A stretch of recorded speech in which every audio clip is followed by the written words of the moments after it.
Well, for the Lobos, it brought them down to reality a bit. Uh, Realized they're not as good as they, may have been feeling the past few weeks. As for San Jose State, sort of solidifies that they are, a team to watch out for, a team that can be competitive now in Mountain West Conference play. 28-35 is your final score. San Jose State over New Mexico. Uh, Late Friday night game. Lobos just came out kind of, sluggish. Jack Lane would finish with 344 yards, but also 3 picks and no touchdowns through the air. 2 of those picks coming in crucial moments that sort of swung momentum towards San Jose State. Meanwhile, Walker Egan, 334 yards, 3 touchdowns, had a fantastic day. 26 for 30, but I think he completed his first 14-15 passes without incompletion. New Mexico really couldn't stop the offensive attack from San Jose State at all. They're able to run, they're able to throw, do whatever they want. There weren't many possessions in this game because San Jose State just controlled the ball, controlled the clock. They only had 3 punts in this game for the Spartans. Meanwhile, the Lobos, despite looking the way they were in the first half, still was down 17-21. Very easily could have been a tied ball game if it wasn't for a penalty. They come out the second half with the ball, the first drive, go -3 yards, quick 3 and out. Their next 2 possessions, back-to-back interceptions. I think that would do them in. Despite that, they'd go into the fourth quarter down 17-35, and they would still look to claw themselves back. Final score, 28-35. Jack Lane made a lot of bad decisions. There was a key drive where he took 3 sacks on that drive as the Lobos are trying to go down and tie up the game. The Lobos weren't able to run well. With their trio backs, they really just couldn't get anything going. Huge kudos for the Spartans. Despite their record, despite the games they've been in, to come in, at home and prove that they're still very much a threat in Mountain West play. Walker Egan has looked great the past 2 games, and now they really get rolling as they take on the rest of the schedule. Meanwhile, for the Lobos, not the biggest setback. They weren't expected to be where they're at right now in the season. Go down 0-1 in conference play, but they get to come right back and take on a tough team in Boise State. It's still confident that they're going to see some success in this season. San Jose State 35, New Mexico 28 is your final score.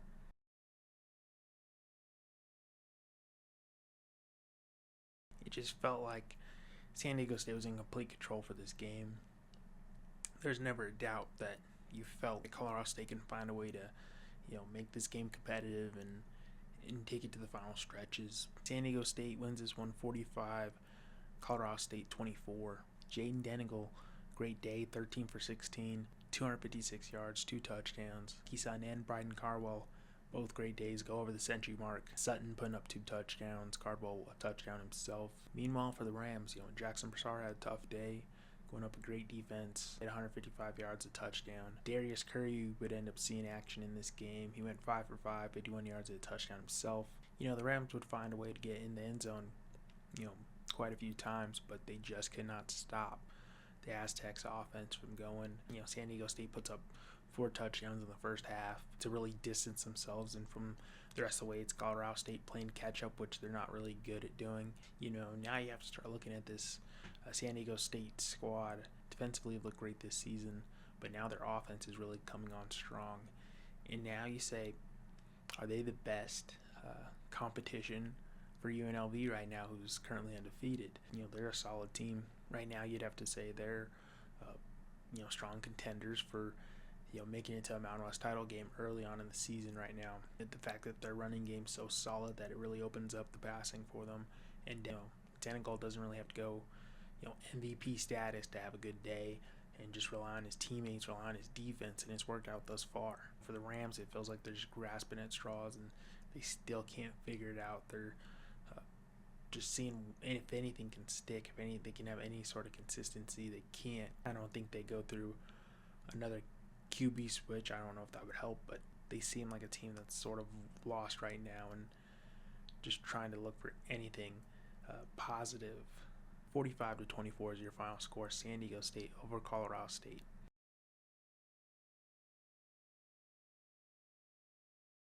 This game wasn't expected to be close, and for the most part, in the second half, it really wasn't, but it looked like it was a much more competitive game in the final score. Kudos to Boise State's defense for not letting it get too out of hand. Notre Dame pretty much had their way with them. 4 costly turnovers from Maddox, Matson, 4 picks. You can't win like that.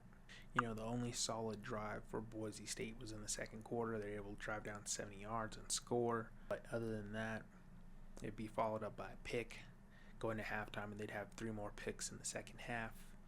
The Broncos were 21, 22-point underdogs. They finished this score. Having hit the spread, defensively was spot on for the Broncos. Notre Dame had a decent day, but it wasn't quite the day that they were hoping to have. Maddox Madsen would get the only score for the Broncos that day, rushing, but 4 picks, no touchdowns through the air. Just an ugly performance on his part. CJ Carr had a decent day, 189 yards, 2 touchdowns. Jeremiah Love had 103 yards and a touchdown himself. Boise State's defense, I can't talk about it enough. They were key into making sure this game didn't get too out of hand. 28-7 loss to a 21st ranked team and runner-ups in the national championship last year. That's not too bad. Boise State wasn't expecting to win this game.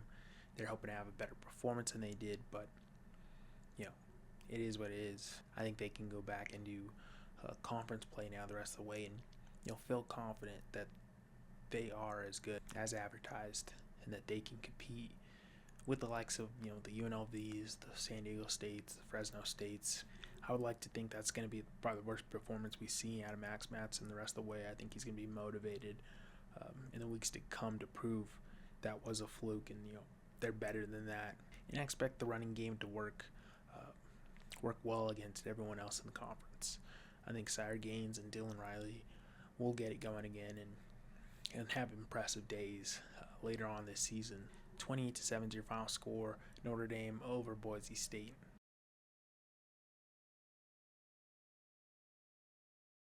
Like I said, this is a game like no other, just competitive throughout. It was a showdown of the quarterbacks, Liam Sarka versus Blake Horvath, and they really put their teams on the back and did everything they could to make sure they won. I think for the Falcons, it was just too little, too late. They get out of hand a little bit too much. Still close through the final minutes. 34-31 is your final score. Navy over Air Force. Liam Sarka, 212 yards, 2 touchdowns, another 152 yards running the ball, another 2 scores there. As for Blake Horvath, 339 yards passing, 3 touchdowns, 130 yards rushing and rushing score there. They were doing everything for their respective schools, and it was entertaining football. Bruin Fleischman was Zarka's go-to guy. He had 166 yards and a touchdown. Eli Heinrich, he was their go-to guy. 243 yards, 3 touchdowns. They could not stop him at all. It remained pretty much competitive and sort of equal throughout. Both teams gave up fumbles. Both teams found themselves punting early on. But the second half, it was just score after score. A close game that definitely has more implications as a rivalry. Take it too serious in the overall standings of things. Air Force goes down. They're 1-4 on the season. Meanwhile, Navy still undefeated, 5-0. It's definitely sitting on top of that American Conference right now. 34-31 is your final score. Navy over Air Force.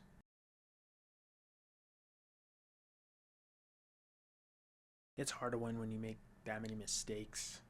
31-17 is your final score. UNLV over Wyoming. I think Wyoming's defense was keeping it in there for a little bit, but pair of fumbles, blocked punt, return for a touchdown, interception, all those things combined, you just really can't win against a team like UNLV that, that's all they do. They find ways to win, no matter how they do it. A snowy evening in Laramie. Calandra didn't do too much through the air. they kept the ball on the ground and it worked effective for them. The fact that UNLV's offense only had 2 touchdowns, one running, one throwing. Defense, special teams came up big, capitalized on what the Cowboys were faulting on. And Kane Anderson, 254 yards and a touchdown, interception there. Both Kane Anderson and Samuel Harris would have fumbles. Anthony Calandra himself would fumble twice, but they would only lose one of those and just make the fewer of the mistakes of the two teams. 2 punt returns turned for touchdowns for the Rebels. Basically, put this game out of reach. And when it came to making this a one-possession game, a crucial interception would basically do it in for Wyoming, and now they go 2-3 on the season. Only 0-1 in conference play, though. UNLV remains undefeated, get their first win in conference play. I think they're glad to just get this win, get out of the freezing snow, go back into a dome in Vegas. Some pretty good matchups for them coming up. UNLV over Wyoming, 31-17 is your final score.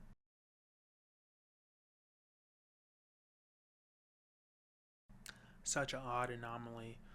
Fresno State would put up 20 points in the second quarter, and they would do nothing else the rest of the night, and Nevada still couldn't win that game. 17-20 is your final score. Fresno State over Nevada.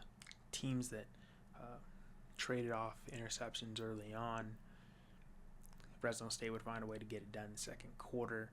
A pair of touchdowns, a pair of field goals to put a hefty lead on themselves going into halftime.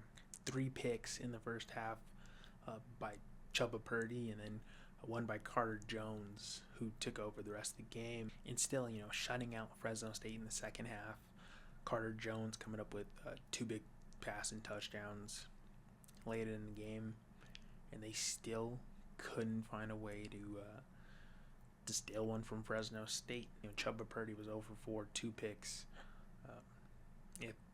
It feels like that's the last game for him. I don't know if I see him starting in the weeks to come. Carter Jones looked good with the minutes he got.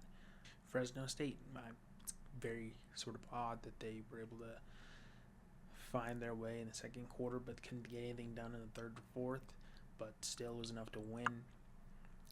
They moved to 5-1 on the season, 2-0 in Mountain West play. Nevada 1-4 on the season, only 0-1 in conference play. A team you just can't rely on in Nevada. Meanwhile, Fresno State just sort of finds ways to win. E.J. Warner had 190 yards, 2 touchdowns, a pick early on, but solid performance from Fresno State to just sort of escape one of these early October games with the win.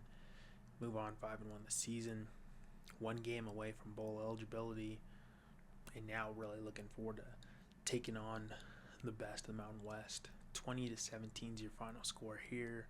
Fresno State over Nevada.